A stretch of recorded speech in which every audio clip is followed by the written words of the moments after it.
Bénis l'Éternel, mon âme. Bénis l'Éternel, mon âme. Oh, sois émerveillé. Sa fidélité ne dépendra pas des circonstances. Bénis l'Éternel, mon âme. Oh, bénis l'Éternel, mon âme.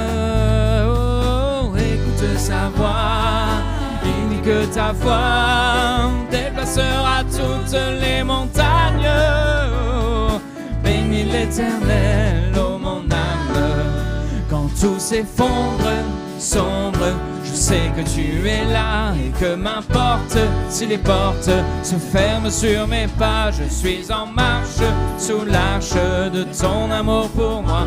Jésus, tu es roi et j'avance à ta suite. Oh, bénis l'Éternel, mon âme. Oh, bénis, bénis l'Éternel, mon âme.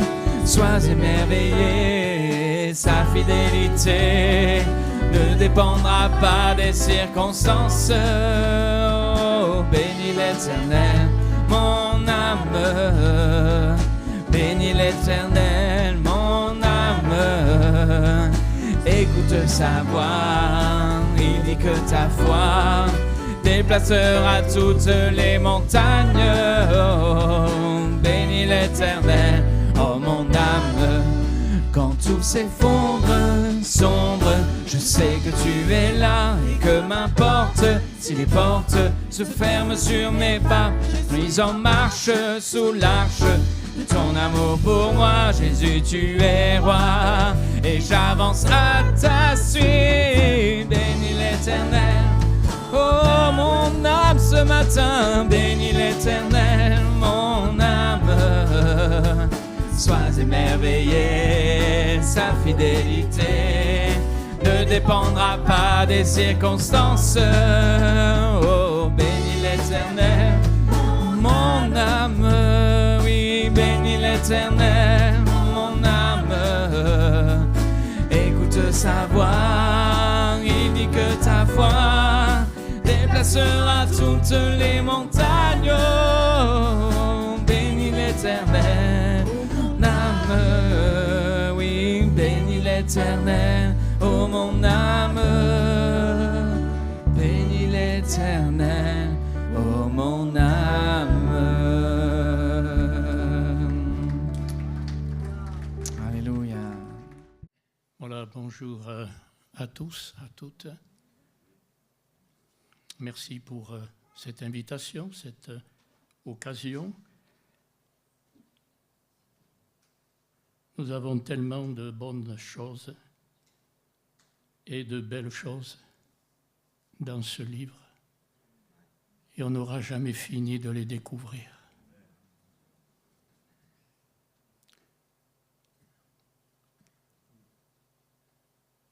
Il y en a des choses que Dieu a dites et il veut qu'on remplisse notre cœur de toutes ces choses-là.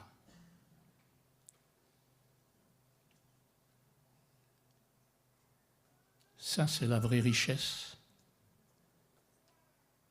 L'apôtre Paul dit, nous possédons un trésor. Et ce trésor, c'est l'excellence. Le mot est là, excellent. L'excellence de la connaissance de Jésus. Ce trésor, nous le conservons dans... Il dit, dans des vases de terre. Devant moi, je n'ai que des vases de terre. Et devant vous, vous avez un vase de terre. On n'est que poussière, on n'est rien. Et sans Dieu, on ne restera rien. Mais quand il vient s'installer dans notre cœur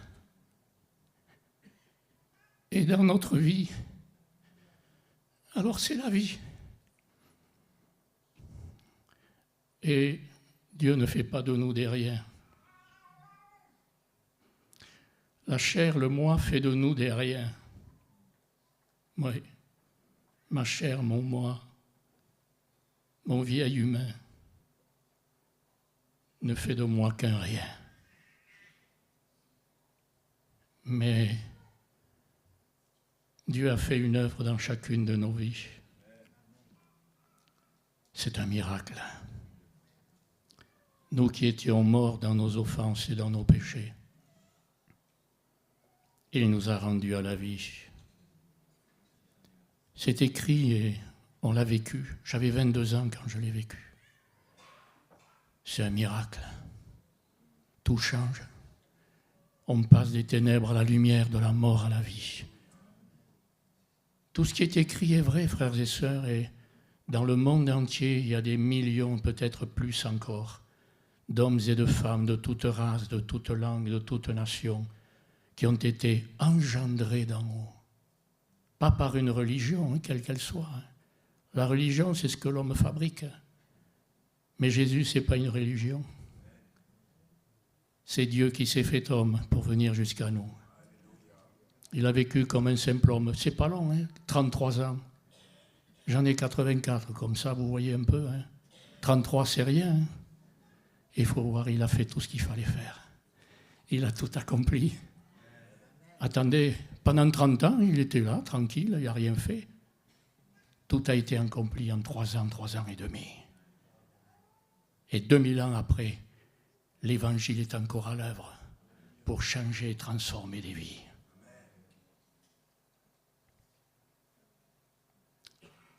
Je comprends l'apôtre Paul quand il dit l'Évangile, c'est une puissance de Dieu pour le salut. On a parlé du salut, on l'a chanté. Ce salut, c'est Jésus. C'est une puissance de Dieu pour le salut. De qui ? De tous, mais de tous ceux qui veulent le croire. Croire. Croire, ça veut dire je ne me confie plus en moi-même. J'ai écouté Dieu, il m'a parlé.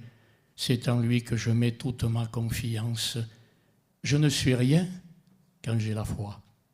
Quand j'ai la foi, c'est lui qui est tout. La foi, c'est important. C'est rien d'autre que ça. La foi, c'est s'abandonner à Dieu, c'est le croire. Mais on ne veut pas. On a nos raisonnements, on a nos calculs, on a tout ce qu'on a. Nous, on a nous. Il faut lâcher et dire maintenant, c'est pas moi, c'est pas nous, c'est toi. Et là, Dieu est gagnant, il se réjouit, parce qu'il sait qu'il peut nous faire du bien. Et nous, on est gagnants, parce que Dieu peut manifester sa grâce et son amour dans nos cœurs. Amen. Né de nouveau.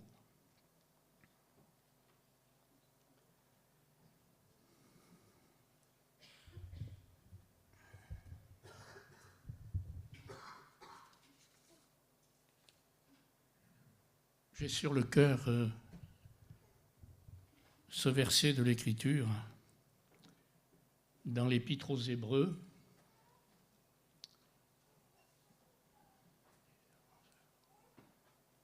L'Épître aux Hébreux,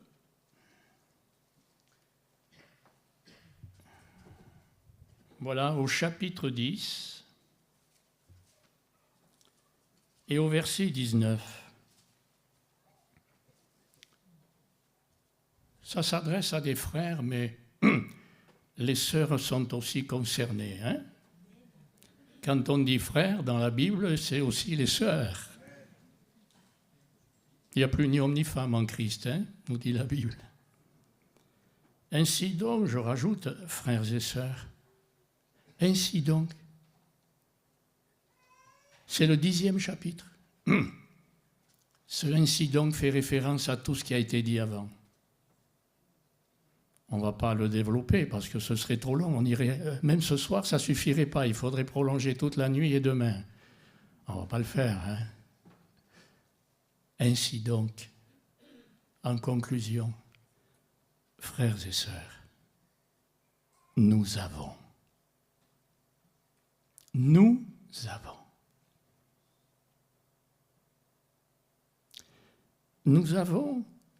l'assurance de l'accès dans le sanctuaire.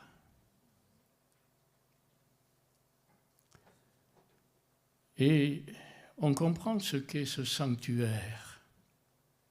Ce sanctuaire, c'est le lieu où Dieu réside aujourd'hui. Oh, nous avons l'assurance d'avoir accès dans ce sanctuaire. Il s'adresse aux frères et sœurs qui sont nés de nouveau, qui ont accepté la grâce de Dieu en Jésus. Et il leur dit, vous avez l'assurance de l'accès.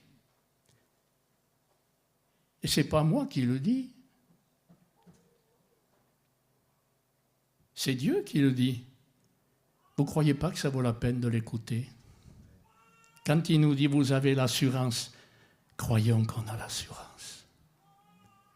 Qu'on est assuré d'avoir accès, de pouvoir entrer. Il y a des lieux ici-bas, on n'a pas d'assurance de l'accès. Hein? Mais Dieu nous dit, frères et sœurs, vous avez l'assurance de l'accès dans le sanctuaire, c'est-à-dire dans le lieu très saint. Il en est question dans l'Ancien Testament. Un tabernacle a été construit. Et dans ce tabernacle, il y avait un parvis, il y avait un lieu saint et un lieu très saint. Et dans ce lieu très saint, eh bien, personne ne pouvait rentrer. Il n'y avait pas d'accès. Une fois par an, seul un homme qui avait été appelé, choisi de Dieu, appelé souverain sacrificateur, pouvait rentrer dans certaines conditions. Il y avait un sacrifice, il y avait du sang. Et il ne pouvait rentrer que dans ces conditions après avoir revêtu les vêtements de dignité nécessaires. Et il n'était pas sûr de ressortir vivant.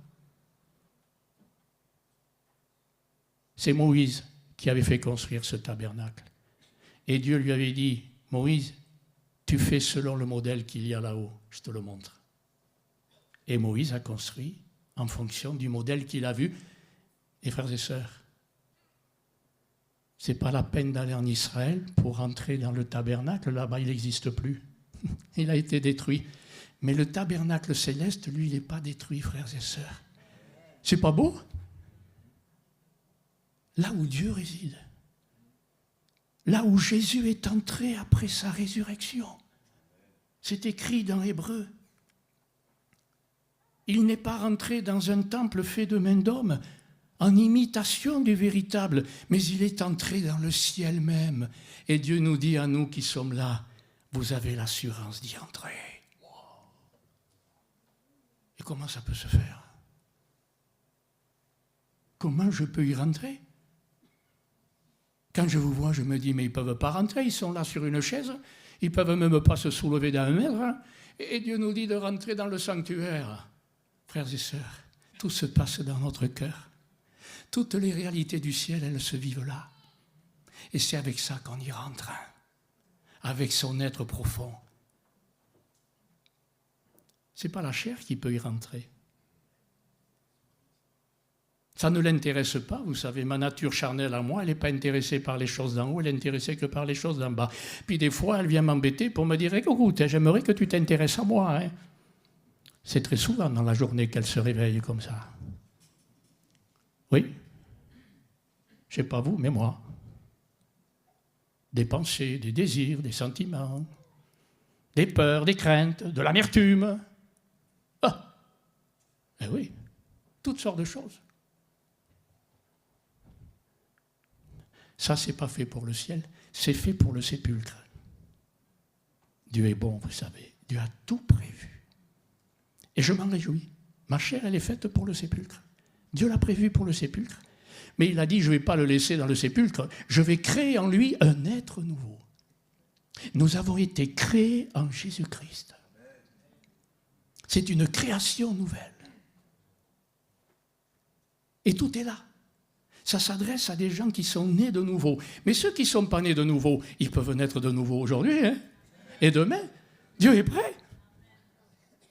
Quand quelqu'un accepte Jésus, se repent et croit en lui, Dieu opère en lui une nouvelle naissance. Et Dieu a dit, Jésus a même dit à un homme très instruit, un homme religieux, on connaît même son nom. Il y a des fois, on ne connaît pas le nom des personnes, mais là, on connaît son nom. Hein. Je ne l'ai jamais vu, ce Nicodème. Hein. Et pour cause, vous en doutez, vous non plus. Mais il a dit à ce Nicodème, Nicodème, écoute, si tu ne nais pas de nouveau, tu ne peux pas voir le royaume de Dieu. Vous savez, une dame qui porte son bébé, tant que le bébé n'est pas né, qu'il ne vient pas, il ne peut pas voir, hein, ni entendre. Il paraît qu'il entend quand même un peu, hein, des petites choses, des vibrations. Hein. Bon, pourquoi pas? Et peut-être qu'il y a ici des gens qui ne sont pas nés de nouveau. Et ce qu'ils entendent, c'est juste des vibrations, vous voyez, des mots. Ça peut peut-être dire qu'est-ce qu'il veut dire, qu'est-ce qu'il raconte. Ça paraît étrange hein, quand on ne connaît pas. Et quand on connaît Jésus, ce n'est pas étrange. Pourquoi? Parce que la parole, elle est lumière, elle est claire. Et ce n'est pas étrange. Mais c'est du réel, c'est du concret. Et Jésus a dit, si vous ne naissez pas d'eau et d'esprit, c'est-à-dire de la parole par le Saint-Esprit, c'est comme ça que Dieu agit et que Dieu opère, quand on la reçoit et quand Dieu peut agir, vous ne pouvez pas rentrer. Alors moi, je me réjouis ici de ce qu'il y a beaucoup de frères et sœurs qui Dieu a ouvert les yeux pour qu'ils voient, et il a opéré en eux par sa parole et son esprit pour qu'ils rentrent. Vous êtes entrés, frères et sœurs, dans le royaume de Dieu? Vous êtes entrés, vous pouvez rentrer dans le sanctuaire. Gloire à Dieu. Rentrez dans le sanctuaire, là où Christ est assis, à la droite du trône de la majesté divine. Vous savez que celui qui est assis à la droite du trône de la majesté divine, il est passé par un drôle de chemin. Hein?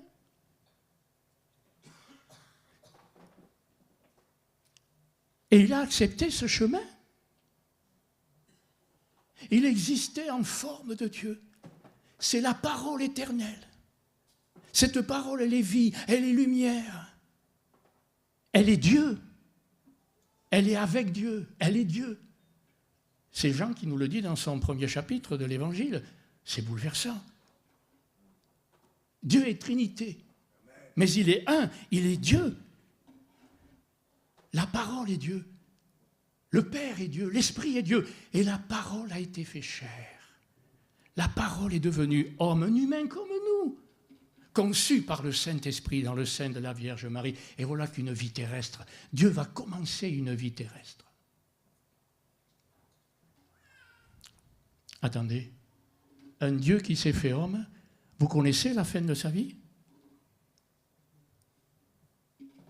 Aucun humain ne voudrait finir sa vie comme ça. On est trop fiers, on est trop orgueilleux, on ne veut pas souffrir, nous. On est trop égoïste. Souvent, on dit « Oh, j'aimerais me coucher et ne pas me réveiller. » Moi aussi, d'ailleurs. Ça serait tellement mieux. Mais ce n'est pas le cas de Jésus. C'est son chemin. C'est son chemin. Et là, bien sûr, la fin de sa vie, à 33 ans, il savait que son heure était arrivée. Il est allé dans un jardin. Il s'est mis à genoux. Et là, il a commencé à pleurer. Il était saisi d'angoisse. Il était saisi de frayeur. Et il était en train d'avaler. Il était en train de se charger de chacun de nos péchés et de nos iniquités. On ne le savait même pas. Jusqu'à l'âge de 22 ans, je l'ignorais totalement. Pourtant, j'avais une religion. Mais je n'avais pas compris ça. Dans ce jardin, il était venu, il a quitté le ciel pour prendre sur lui nos péchés. Et en prenant sur lui nos fautes et nos péchés, eh bien, c'est lui que Dieu allait condamner. Un innocent, un agneau sans tache et sans défaut. Il a été frappé. Voilà Golgotha. C'est le chemin de Jésus. Il est resté 3 jours dans la tombe. Et le 3e jour, il est ressuscité. Les disciples ne le croyaient pas. Mais non, c'est pas lui, c'est pas lui. Mais si, c'est moi. Il y en a même un qui a dit, oh, tant que je ne verrai pas les clous, tant que je ne verrai pas son côté percé, moi, je ne croirai pas. On est comme ça, frères et sœurs. Hein? Chers amis, on est comme ça. Je ne croirai pas. Je veux toucher. Et un jour, Jésus s'est présenté. Il a dit, Thomas, tiens, regarde. Ne trouvez pas que Dieu est bon? Ne trouvez pas que Dieu voulait éclairer Thomas? Regarde mes mains. Mets ton doigt là. Jésus est formidable. Hein? Non seulement il lui montre, mais il lui dit, tu peux toucher, tu peux contrôler, tu peux vérifier. Regarde là à mon côté. Et Thomas, il s'est pris une gifle là. le mot que je viens de dire n'est même pas juste. Mais il s'est pris un coup qui l'a amené, qui l'a brisé dans la honte. Il n'a même pas avancé son doigt. Il n'a même pas mis son main sur le côté. Il était brisé dans la honte et il a dit, mon Dieu, mon Seigneur est mon Dieu. Jésus, mon Seigneur est mon Dieu. Voilà le chemin que Jésus a pris.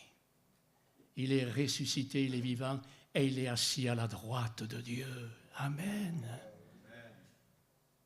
Quand la parole de Dieu nous invite à entrer dans le sanctuaire, eh bien, elle nous invite à entrer dans le véritable lieu saint, très saint, dans le tabernacle.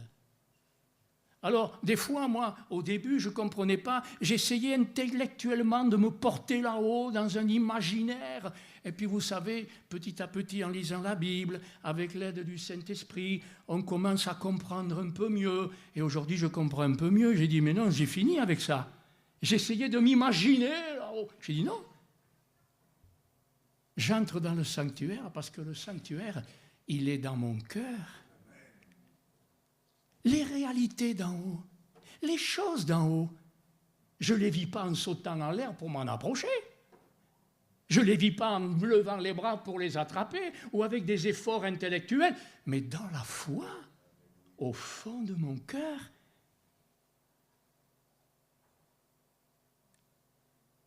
Toutes les choses de Dieu, les pensées au sujet de Dieu, la foi, l'amour, toutes les choses, elles sont dans le cœur. Elles sont en nous. C'est formidable. C'est beau ce qu'il peut y avoir dans la vie d'un chrétien, hein, vous ne trouvez pas? Et on est appelé à entrer. Dieu nous dit, vous avez l'assurance. Donc, c'est au fond de mon cœur, c'est dans ma méditation, dans ma communion, dans mes pensées, n'est-ce pas, que j'entretiens la foi qui me permet d'entrer, bien sûr, dans le sanctuaire. Mais attendez, il y a quelque chose que je n'ai pas dit, hein, cette assurance. Dieu nous dit qu'elle repose sur quelque chose de particulier, cette assurance. Et Dieu veut qu'on ait cette assurance. Frères et sœurs, vivre votre journée avec cette assurance dans le cœur, ça va vous permettre de vivre votre journée dans le sanctuaire tout en étant ici-bas. On l'a chanté, hein, avec les circonstances. J'ai même noté parce que j'ai dit, tiens, c'est intéressant. Attendez, je vais... Parce que le cantique, des fois, on ne les connaît pas. Mais je me suis permis de les noter. Ah oui, béni soit l'Éternel. Pourquoi je le bénis? Parce que je vis dans le sanctuaire. Je vis dans le lieu très saint. Et je vois ce que ça représente, je vois ce que c'est, je découvre les beautés, les richesses, les réalités d'en haut. Elles ne sont pas visibles. Il n'y a que la foi qui peut les voir. Les réalités d'en bas, je n'ai pas besoin de la foi. Moi, je vous vois, je vois monsieur, madame, je vois les enfants, je vois le gris du mur au fond. Moi, je n'ai pas besoin de la foi. Hein. Mais pour les choses d'en haut, il n'y a que la foi qui me permettra de les voir.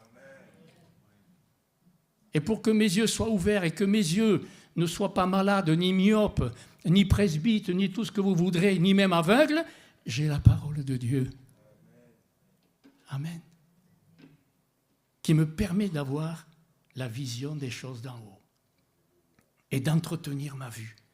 La foi, elle voit. Et la foi, juste une parenthèse, tiens, je l'ai juste sous les yeux. Or, la foi, c'est une ferme assurance des choses ou des biens espérés. Et dans l'original, ça m'a interpellé. Or, la foi, c'est la garantie. Vous savez ce que c'est qu'une garantie? On est content quand il y a une garantie pour les voitures. Hein? Oula, ça soulage. Hein? Mais pour les choses d'en haut, il n'y a que votre foi qui peut garantir ce que Dieu a prévu, préparé, ouvert pour vous. C'est la garantie. Mais attendez, c'est formidable. Parce que c'est beau avec Dieu. votre foi, elle vient de la parole de Dieu. Elle est produite par la parole de Dieu. Dieu parle, il produit la foi. Quand on accepte et qu'on reçoit sa parole et qu'on la serre dans son cœur et qu'on dit Amen, j'y crois. Et ça, c'est la garantie. Mais attendez, c'est la garantie d'une garantie. C'est pas beau? Parce que même s'il n'y a pas la foi, la parole de Dieu, elle est garantie. Hein, c'est la parole de Dieu. Hein. Donc, la foi, c'est la garantie de ce que Dieu dit concernant les biens espérés. Tout ce que Dieu dit dans sa parole, nous pouvons le croire. Et la foi seule nous les garantit. Si je n'ai pas la foi, je n'ai pas la garantie. Ces choses ne sont pas garanties pour moi. C'est important. Hein? C'est pour ça qu'il est dit, mon juste vivra par la foi. De la foi. De sa foi. Il y a plusieurs versets. Je ne peux pas vivre de votre foi, frères et sœurs. Et vous ne pouvez pas vivre de ma foi. Oh, que c'est beau d'entretenir, de nourrir et de développer sa foi avec la parole de Dieu, ce que Dieu dit. C'est personnel, ça.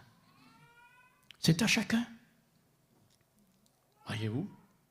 Et puis il est dit, c'est la garantie des biens espérés et la foi est une démonstration des choses que l'on ne voit pas.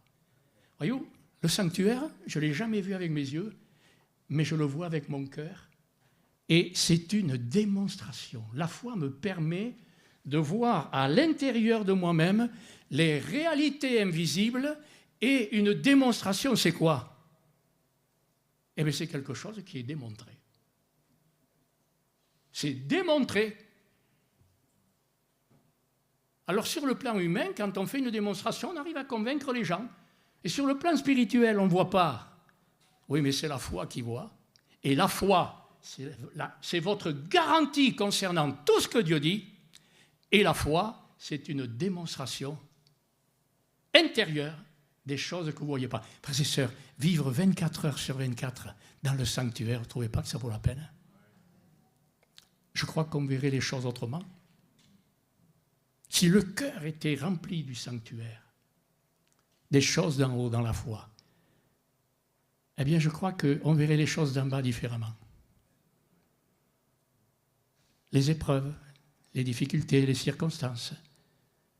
Mais Dieu a tout mis en œuvre pour nous aider à le vivre, frères et sœurs. Tout. On ne pourra pas tout voir ce matin parce qu'il y a trop de choses, mais on peut déjà voir l'essentiel. Alors je vous ai dit pourquoi on a l'assurance de l'entrée. Parce que cette assurance de l'entrée ne repose pas sur vous. Votre piété. Seigneur, j'ai l'assurance parce que je persévère avec toi. Seigneur, j'ai l'assurance parce que je suis un homme, une femme de piété. Seigneur, j'ai l'assurance parce que je suis un homme, une femme de prière. J'ai l'assurance parce que je suis. Non. Dieu nous dit, cette assurance, elle repose sur le sang que Jésus a versé. Et ça, il faut se l'approprier. Alors, si je ne suis pas à la hauteur au niveau piété, si je ne suis pas à la hauteur au niveau foi, vous savez pourquoi Dieu n'a pas voulu appuyer notre assurance sur ces choses? Parce qu'il sait que c'est trop fragile, que ça ne tient pas. Mais le sang de Jésus, alléluia, la valeur du sang de Jésus, ça n'a pas changé. Le sang de l'agneau nous parle du sacrifice qui a été opéré. Ce sang versé, le souverain sacrificateur, pour entrer dans le sanctuaire, devait sacrifier un taureau, il prenait son sang et il rentrait, il mettait le sang là dans le sanctuaire sur le propitiatoire, sinon il ne pouvait pas rentrer. Et quand Jésus est ressuscité, qu'il a été élevé au regard de ses apôtres dans les nuées du ciel, il est entré dans le sanctuaire et il a apporté dans le sanctuaire son propre sang pour vous permettre et me permettre et nous permettre à nous d'entrer dans le sanctuaire où il se trouve. Amen. L'Épître aux Éphésiens nous dit, nous marchions autrefois, nous étions morts dans nos offenses, dans nos péchés, dans lesquels nous marchions. Et il y a tout là. Il y a la Trinité. Selon le train-train du monde, c'était notre vie. selon le prince de la puissance de l'air, qui agit aujourd'hui. On voit dans le monde comment ça se passe. Un frère a même prié concernant toutes ces situations dramatiques. Ça fait mal, ça fait souffrir, ça fait peur de voir toute cette souffrance, toutes ces guerres, tous ces conflits, selon le train de ce monde. Et selon aussi les convoitises, les volontés de la chair. Et vous étiez mort à cause de tout cela. Mort, spirituellement mort, c'est-à-dire séparé de Dieu. Quand Dieu n'y est pas, pour Dieu, c'est comme si on est mort. Je connais une famille, le fils est parti, ça fait des années, ils ne savent même pas où il est. C'est comme s'il était mort. C'est affreux, c'est terrible. Quelle souffrance. On fait tout, on voudrait le retrouver, le rechercher. On le chérit. Qu'est-ce qu'il devient? Est-il vivant? Est-il mort? C'est terrible. Vous ne trouvez pas que c'est terrible pour Dieu qui nous aime? De voir des millions et des millions d'hommes et de femmes qui sont morts dans leurs péchés, dans leurs offenses, séparés de lui, qui lui ont tourné le dos, qui ont dit « Toi, on ne t'en veut pas. On ne croit pas en toi. Nous, on croit qu'en nous-mêmes. On croit dans les hommes. On croit dans les gouvernements. On croit dans les philosophies. On croit dans les religions. Mais on ne croit pas dans le Dieu qui nous aime et qui a envoyé Jésus-Christ. Vous ne trouvez pas que c'est triste? Je ne juge personne parce que c'était mon cas, alors. Et on ne juge pas. L'Église, elle ne juge pas. Jésus n'est pas venu pour juger, il est venu pour sauver. Mais ceux qui étaient morts par leurs péchés et leurs offenses, Éphésiens chapitre 2, il les a rendus vivants. Il les a ressuscités avec Christ. Et il les a fait asseoir avec Christ où? Je ne connais pas l'adresse ici, là, sur... Là, vous êtes assis et puis après, vous allez vous relever. Non, mais là, on est assis continuellement là-haut. 24 heures sur 24. Mais c'est Dieu qui nous le dit. On le croit ou on ne le croit pas? On n'y pense même pas. Vous passez la journée, la semaine, des mois, sans même penser à cette position bénie. Vous ne trouvez pas que c'est dommage? Dieu doit être triste, le Saint-Esprit doit être triste. Mais mon enfant, tu es là, tu te lamentes, mais tu ne réalises pas que tu... C'est ça la foi. Elle nous garantit les biens espérés, ce que Dieu a préparé et qui nous sont révélés par le Saint-Esprit. Alors moi, au début, je n'y pensais pas. Au début, je ne faisais pas cas. Puis ça a duré longtemps. Puis petit à petit, j'ai découvert, je dis, mais non, c'est trop bon, c'est trop précieux, c'est trop important, puisque c'est Dieu qui l'a voulu, qui l'a préparé. Alors, je m'entretiens là-dedans. Puis je me dis, mais attends, mais il t'a ressuscité, tu es assis avec lui. Mais non, ça ne va pas. Mais c'est écrit, c'est Dieu qui le dit. Alors, c'est ce que tu penses et ce que tu dis toi qui est valable, ou c'est ce que Dieu dit qui est valable? Non, mais c'est tout. Alors moi, je préfère faire confiance à Dieu. Et c'est pour chacun d'entre nous, c'est merveilleux. Être assis avec Christ. Dans les célestes. Et on est là, nous, oh le monde, et puis on est là, nous, et puis les dominations. Et c'est vrai que c'est terrible. Et c'est vrai qu'il y a des dominations, des autorités dans ce monde de ténèbres, et on le voit agir dans toutes les populations, dans tous les pays, n'est-ce pas? C'est une réalité spirituelle aussi, et que l'on connaît, n'est-ce pas? Mais si je suis assis avec Christ dans les célestes, Dieu est en train de me dire, là où il est au-dessus de toute domination. Il est au-dessus de toute autorité. Eh bien, moi, je m'approprie ces vérités. Je veux me les approprier. Elles sont écrites, elles sont dites, je les écoute, mais ça ne suffit pas. Il faut qu'elles deviennent miennes. Il faut que je me les approprie personnellement. Et je ne peux pas le faire pour vous, et vous ne pouvez pas le faire pour moi. C'est beau de se nourrir de la parole, pour se nourrir de la foi qui va nous permettre de vivre. Mon juste à moi, pas le propre juste, mais celui que moi j'ai justifié, il vivra de la foi. Parce que sa foi, elle est nourrie par ma parole. Amen. Je reprends mon texte, j'ai perdu ma page.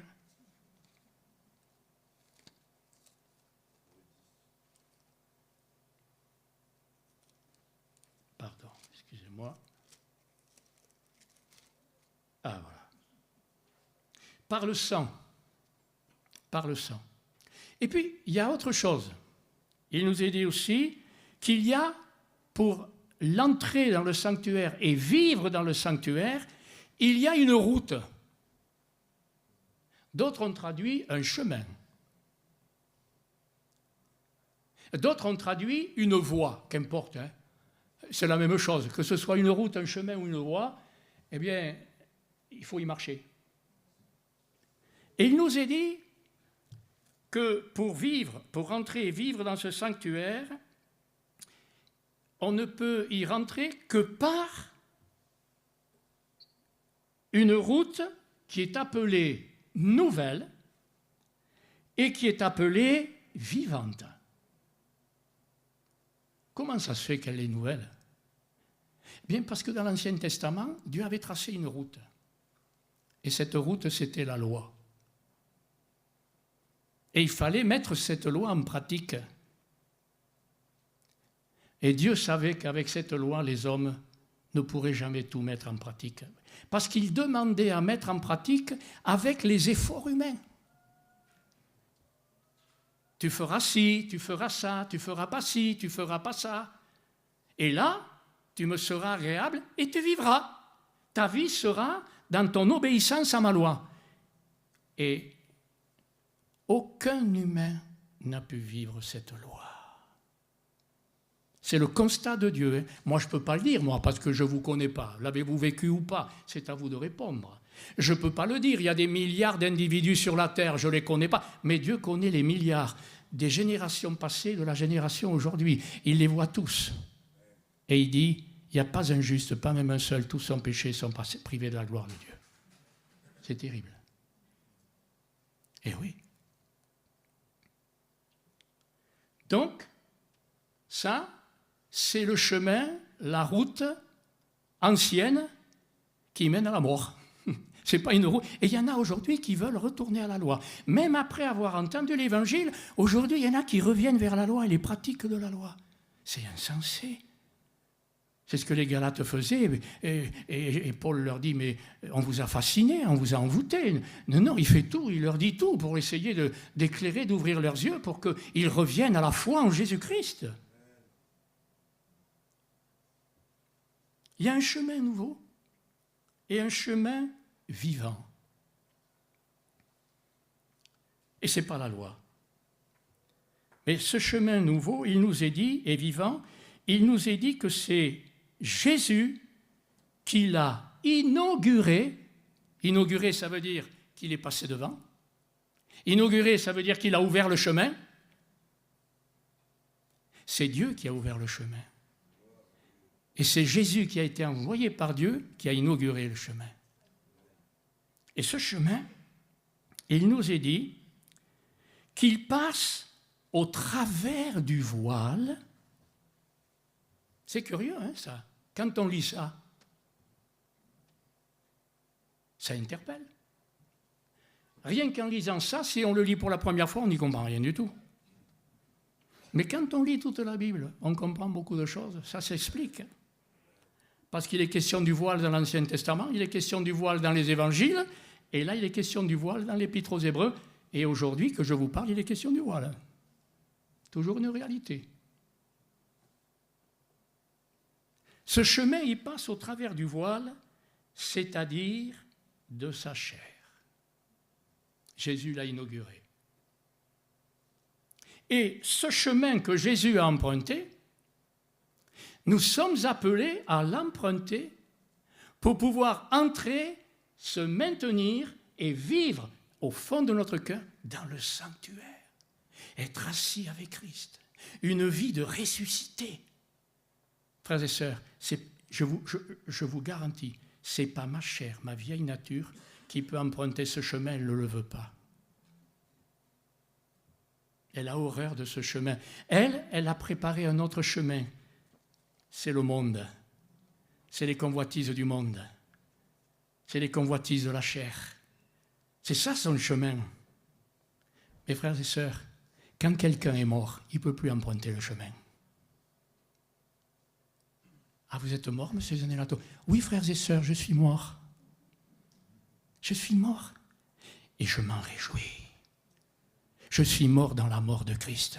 Romains 6, Colossiens 2 et 3. Éphésiens 4. Je suis mort dans la mort de Christ. Ça peut surprendre. Bien sûr, il y a des enfants, il y a des adolescents, il y a peut-être des tout nouveaux convertis. Il peut y avoir des gens qui peut-être entendent l'Évangile ou la parole de Dieu pour la première fois. Et je comprends leur étonnement, je comprends qu'ils ne puissent pas saisir ces choses. J'étais de ceux-là aussi. Que c'est beau quand on connaît Jésus et que les yeux s'ouvrent sur ces vérités pour nous permettre pas seulement de connaître, mais de vivre ce que Dieu nous révèle. Je suis mort et je m'en réjouis. C'est Dieu qui affirme non seulement que le sacrifice de Jésus, c'est le paiement de ma dette, mais en même temps, Dieu dit, moi je voudrais que tu entres dans le sanctuaire, mais ta chair va t'en empêcher. Moi je voudrais que dans le sanctuaire, tu puisses vivre la vie nouvelle du ressuscité, mais la chair va t'en empêcher. Moi je voudrais, dit Dieu, que tu puisses vivre avec le fruit de l'esprit, mais la chair va t'en empêcher. Parce que c'est ça, vivre dans le sanctuaire, frères et sœurs. C'est le ressuscité en nous qui vit dans le sanctuaire, pas la chair. L'apôtre Paul dit au chapitre 8 des Romains, le comportement de l'esprit du ressuscité, vous savez le résultat? C'est la vie et la paix. Mais le comportement de la chair, c'est la mort. Vous vous rendez compte? Et Dieu ne veut pas ça. Alors il dit, mes enfants, j'ai tout prévu en Christ. Mais croyez-le, acceptez-le. Regardez-vous dans la mort de Christ. Vous avez été baptisés, plongés, immergés dans sa mort. Vous êtes dans le sépulcre avec lui. Voilà comment Dieu voit notre vieille nature. Et il nous demande de la voir de la même manière. C'est beau, hein? Rien que la foi, tu l'as dit, je le crois. Eh bien, rien que ça, frères et sœurs, il m'a fallu du temps pour le comprendre, pour l'accepter, pour dire j'y crois et je veux le vivre. C'est tout un exercice. C'est l'exercice de la foi. Amen. Mais c'est drôlement important, ça. Mais le problème, c'est que le mort, il cherche à revivre. Et je le vois. Il cherche à revivre à chaque fois. Il a besoin de mon corps, il a besoin de ma nature, il cherche à revivre. Qu'est-ce que Dieu me dit? Quand il cherche à revivre, tu lui dis non. Tu renonces. Tu rejettes. Tu le laisses dans la mort. Alors au début, on se dit, si on devait vivre que ça, la religion, elle nous fait vivre que ça. Mais pas Christ avec l'Évangile, parce qu'on est ressuscité. Amen. Et le chemin nouveau et vivant, il est là. Le chemin est nouveau avec ce que je viens de vous exposer. Ça n'a rien à voir avec la loi. Hein. Mais le chemin est vivant parce que Christ nous a ressuscités. Il nous a rendus vivants. Et ce chemin nouveau, c'est le comportement de l'esprit et ce n'est plus le comportement de la chair. Et quand la chair veut se comporter, non. Moi, je veux vivre le comportement de l'esprit dans la foi au Christ. Je veux rester dans le sanctuaire. C'est important, hein? C'est très important. Pardon. Ça me ramène, excusez-moi. Je vois que ça tourne, ça clignote là-bas. Comme pour me dire, attention, ça tourne. Hein? Mais il y a tellement de choses qu'on ne s'arrêterait pas. Je ne vais pas aller jusqu'à l'Apocalypse, hein, rassurez-vous. Alors, oui, c'est dans Matthieu. Jésus avait déjà annoncé ça, frères et sœurs, pour nous. Et là, on comprend Matthieu 16. Matthieu 16, verset 24. C'est ce que Jésus dit à ses disciples. Après la confession de Pierre qui a dit « Tu es le Christ, le Fils du Dieu vivant ». Et après la maladresse de Pierre qui a dit « Non, non, non, tu n'auras pas de souffrance avec moi, je suis là, tu risques rien, pauvre Pierre ». Eh bien, moi, je me reconnais dans Pierre, là, on est nul. Hein. Avec Dieu, on est nul. On a vraiment besoin qu'il nous éclaire. Mais dans Matthieu, il est dit ceci, Jésus leur dira, « Mes disciples, mes enfants, si quelqu'un veut me suivre, tiens, la voie nouvelle et vivante, le chemin récent et vivant, on peut dire nouveau, récent, mais vivant, vous ne pouvez rien mettre d'autre. Hein. Vivant, c'est vivant. Hein. si quelqu'un veut me suivre sur le chemin que j'ai inauguré, en passant au travers du voile, ce voile symbolise la mort. Parce que lorsque Jésus a été crucifié, il a dit des paroles. Et à un moment donné, il a dit « Tout est accompli, le chemin est inauguré ». Et il l'a dit juste avant de mourir et de dire « Père, maintenant que tout est accompli, je remets mon esprit entre tes mains. » Il incline la tête et il meurt. Et au moment, c'est extraordinaire, frères et sœurs, au moment où Jésus incline la tête et meurt, dans le temple de Jérusalem, il y avait un voile qui séparait le lieu très saint du lieu saint. Et là, on entend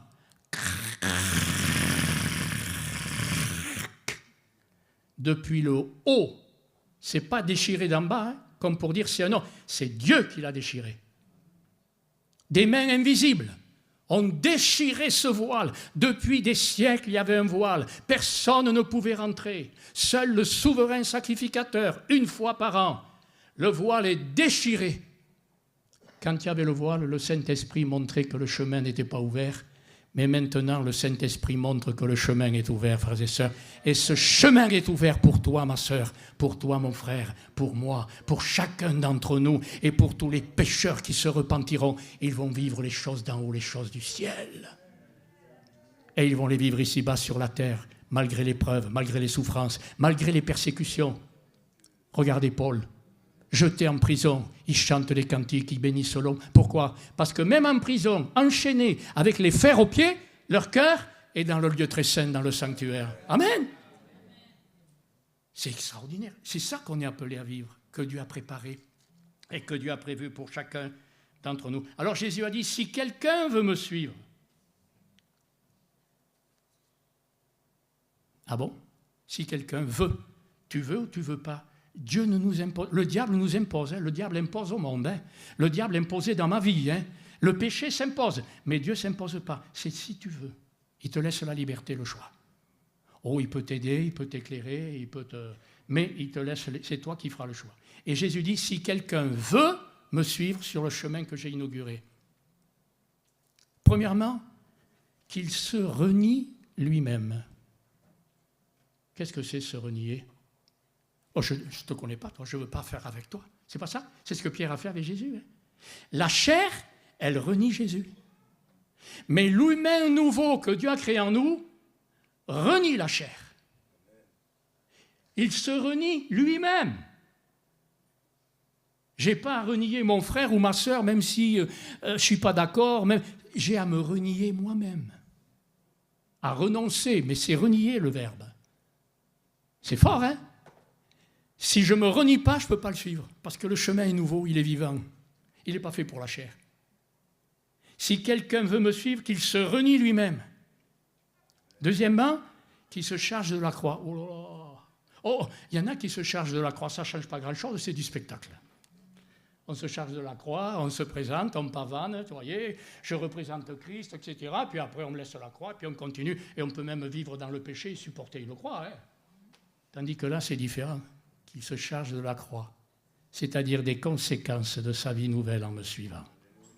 Parce qu'il aura une vie d'amour, de vérité, d'honnêteté, et il aura des conséquences, la croix.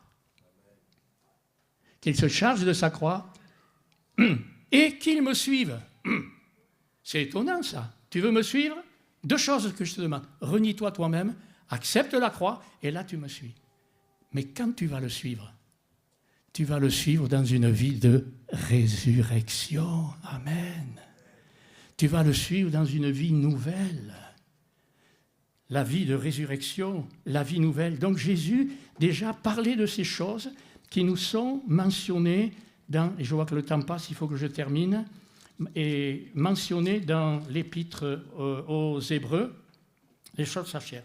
Et je terminerai, et je ne vais pas le développer, mais simplement vous pourrez y réfléchir, et voyez, au verset 21, et il est dit, nous avons. C'est important quand Dieu dit vous avez, réfléchissons, qu'est-ce que j'ai? Quelle valeur ça a, ce vous avez? Il dit, vous avez l'assurance de l'accès, vous avez un chemin nouveau, Et vous avez dans le ciel, dans le sanctuaire, un souverain sacrificateur qui a été établi sur la maison de Dieu.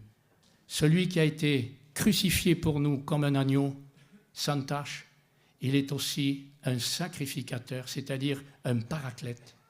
Quelqu'un qui prend notre défense, quelqu'un qui nous aide, quelqu'un qui vient à notre secours. Parce que, frères et sœurs, moi je veux vivre ça. Mais j'ai des combats, des fois j'ai du mal, des fois les circonstances. Quelqu'un me dit quelque chose, sans que je le cherche, ça m'irrite. Pas vous? Et pourtant je ne voulais pas. La chair, elle est dans la mort de Christ et elle en profite, là, paf. Et puis, des fois, c'est des sollicitations extérieures qui suscitent des désirs mauvais, malsains, impurs. Et des fois, vous voyez des belles choses, mais je ne sais pas vous, mais moi, j'arrête pas de penser du matin au soir. C'est la preuve qu'on est vivant. Hein. J'arrête pas. Mais attention, hein, qu'est-ce que je pense? D'où ça vient? Ça vient de la chair ou de l'humain nouveau? Ça vient de la chair ou ça vient de l'esprit? Eh bien, sans cesse, on est là. Et frères et sœurs, des fois, eh bien, on n'y arrive pas. Alors, Dieu a tout prévu. Il y a un souverain sacrificateur. Et je vais faire simplement une lecture pour terminer. Et la suite, je voulais aller jusqu'au verset 25. Alors, vous voyez qu'on en est loin. Hein, et je vais m'arrêter, parce qu'autrement, on ne finirait plus. Mais la suite, elle est très importante, parce qu'elle est collée avec ça. Il est dit, alors approchez-vous. Mais approchez-vous comment? Ce n'est pas avec des gestes extérieurs, des spectacles, c'est avec le cœur. Tout est là. Ce n'est pas du fabriqué, hein. Parce que nous, on fabrique des ambiances, hein. Mais c'est le cœur. Et là, ça nous ramène au cœur à cœur avec Dieu. Moïse, c'était du bouche à bouche. Mais nous, les chrétiens, c'est du cœur à cœur. Ce n'est pas du bouche à bouche, c'est mieux. Hein. Amen. Oui, mais nous, on préfère le spectaculaire. Ah, le bouche à bouche, c'est spectaculaire. Nous, on veut des spectaculaires. Et quand il n'y en a pas, on veut en créer. Frères et sœurs, les réalités, elles se vivent là, dans le secret. Le Père est là. Et quand il est là, est-ce qu'il apporte et qu'on l'exprime en parole, en acte, ou que sais-je encore, ça change tout. Et quand c'est pas là, on le fabrique. C'est pas bon. Donc, juste je termine, comme nous avons un souverain sacrificateur, que c'est beau. C'est toujours dans l'Épître aux Hébreux, chapitre 4, que je viens maintenant. Après avoir parlé de la parole de Dieu, qui éclaire nos cœurs, qui nous permet de discerner, de séparer âme et esprit, ce qui est psychique de ce qui est spirituel. Vous vous rendez compte? La parole et l'esprit de Dieu séparent en nous, nous permet de discerner, oh ça c'est du psychique, c'est humain. Ah non, ça c'est du spirituel. Eh oui, c'est écrit, hein?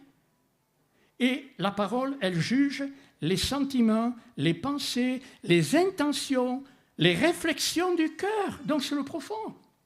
Avec Dieu, frères et sœurs, ce n'est pas du spectacle, c'est du profond. C'est ça qu'il faut vivre avec Dieu. Qu'on soit à la maison, en famille, au travail, à l'église, dans les réunions, c'est du profond qu'on veut vivre avec Dieu. Et il dit ceci, « Nulle créature n'est cachée devant lui, mais tout est à nu et à découvert aux yeux de celui à qui nous devons rendre compte. » Et alors, Seigneur? Et alors la suite, ainsi,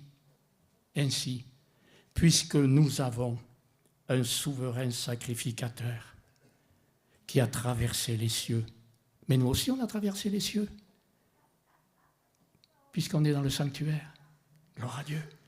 Le Fils de Dieu, demeurons fermes dans la foi que nous professons, que nous vivons. Restez fermes. Laissez-vous instruire, enseigner, éclairer, et restez fermes dans la foi que la parole produit.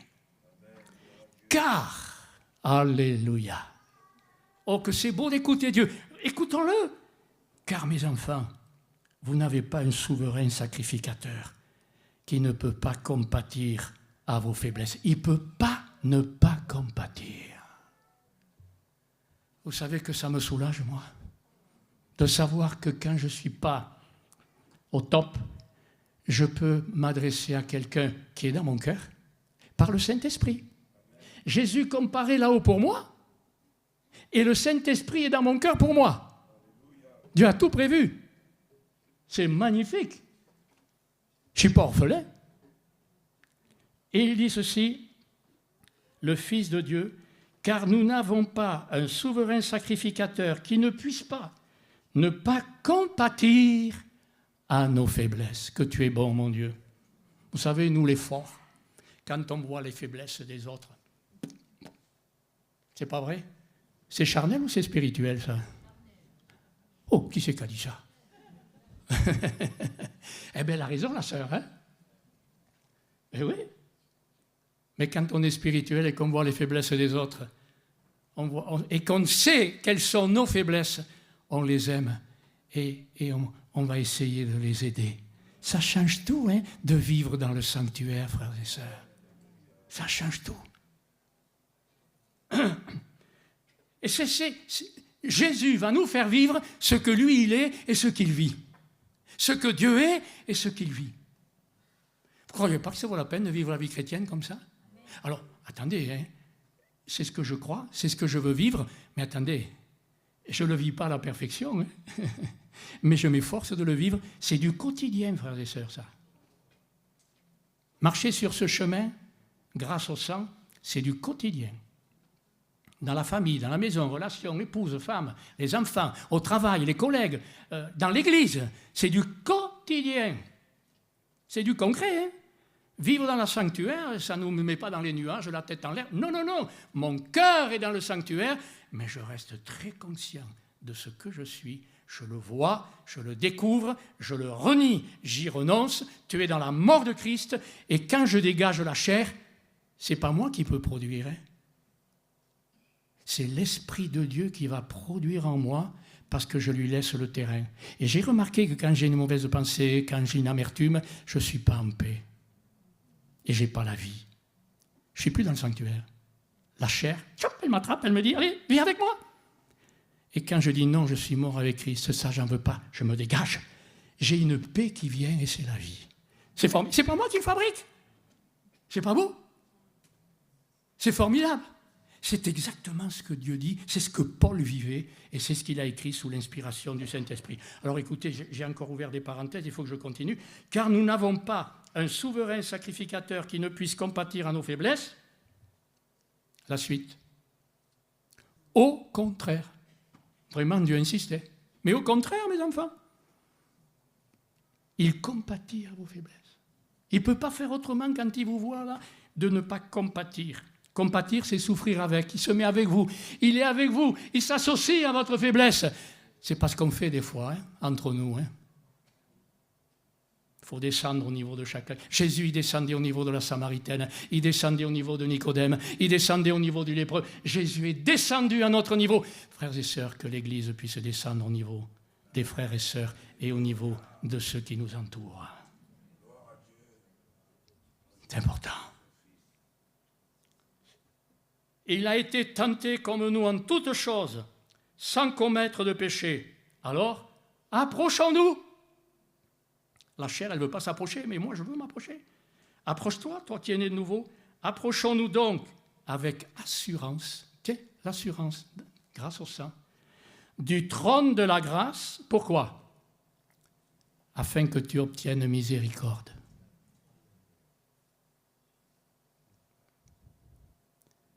Trouvez pas que c'est encourageant? Dieu nous dit, si tu t'approches, tu obtiendras miséricorde.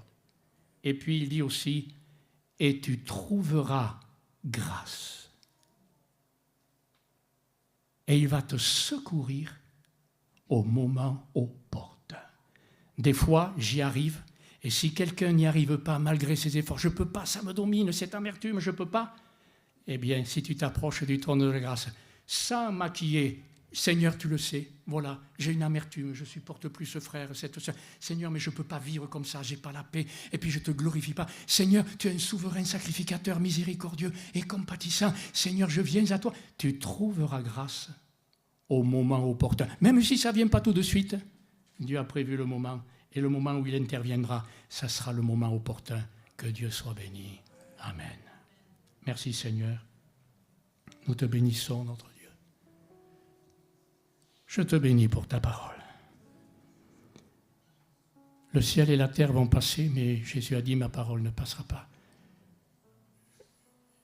Tu nous dis, Seigneur, dans ta parole, si vous êtes mort, alors on n'a pas à vous imposer ceci, cela, faites ci, faites ça, faites pas ci, faites pas ça. Mais si donc vous êtes ressuscité avec Christ, l'apôtre Paul dit aux Colossiens, alors recherchez les choses d'en haut, là où Christ est assis à la droite de Dieu. Aspirez, préoccupez-vous, adhérez fortement aux choses d'en haut et non pas à celles qui sont sur la terre.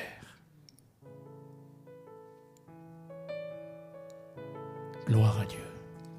Merci Seigneur pour ces moments, merci Seigneur pour ce salut et cette espérance que tu nous as donnée. Amen.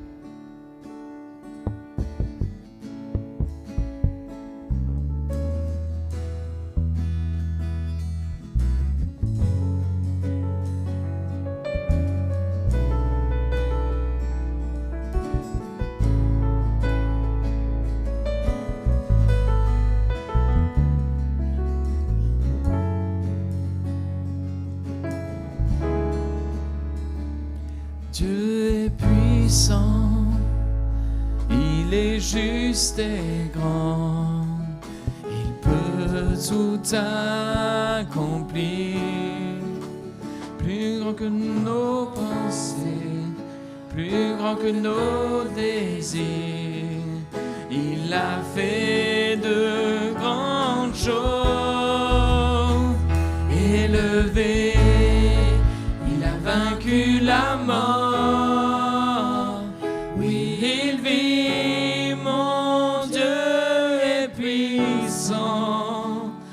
Son nom, j'ai la victoire. Le Seigneur, mon Dieu, est puissant.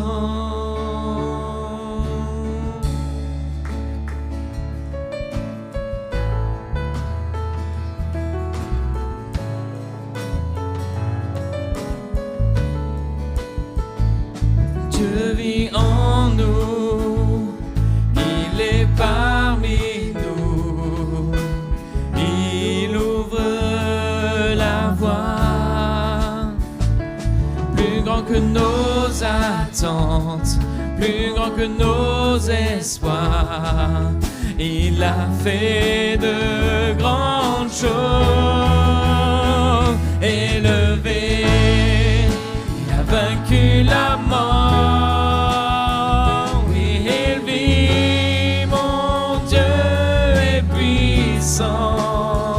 En son nom, j'ai la victoire. Le Seigneur, mon Dieu, est puissant. Dieu est puissant.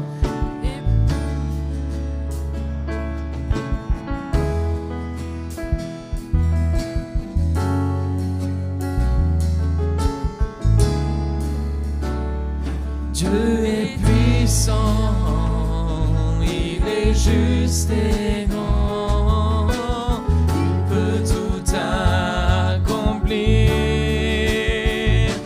plus grand que nos pensées, plus grand que nos désirs, il a fait de grandes choses, élevé, il a vaincu la mort.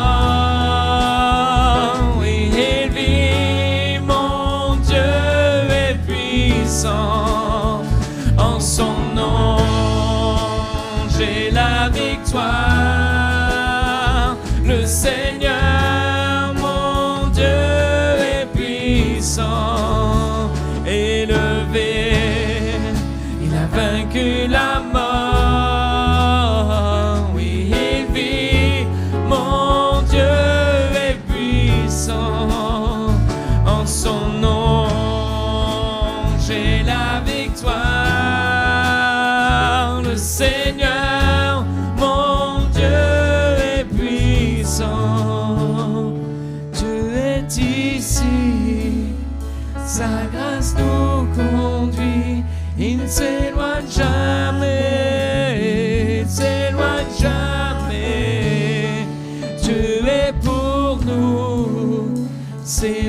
sont ouverts. Il nous tient dans sa main, il nous tient dans sa main. Élevé, il a vaincu la mort. Oui, il vit, mon Dieu est puissant. En son nom, j'ai la victoire. Le Seigneur